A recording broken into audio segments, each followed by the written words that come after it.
মাঝরাতে খুব ছোট্ট করে রুহি সোনার বার্থডে সেলিব্রেট করেছি। আর এইদিকে সে সবার মুখে কেক লাগিয়েছে। জানো তো, রুহির খুব ইচ্ছা হতো যখন ওর বার্থডে হবে সবাইকে কেক মাখাবে। আজকের রাতে সে বাবার কাছে ঘুমিয়েছে, কিছুতেই ঘুম আসছিল না, জোর জার করে তাকে ঘুম পাড়ানো। সকালে ঘুম থেকে উঠে ছটপট রেডি হয়ে নিয়েছে। দিনগুলো কত তাড়াতাড়ি পেরিয়ে যায়, তাই না?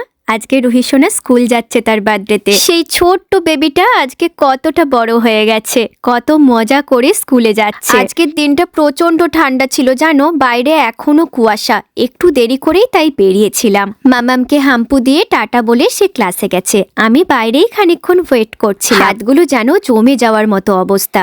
10টা বাজতেই স্কুলে চলে আসলাম। এবারে তোমাদের রুহি তার ফ্রেন্ডসদের সাথে বার্থডে কেকটা কাটবে। প্রচন্ড এক্সাইটেড ছিল কদিন ধরে। স্কুলে সবার বার্থডে সেলিব্রেশন হতে দেখে।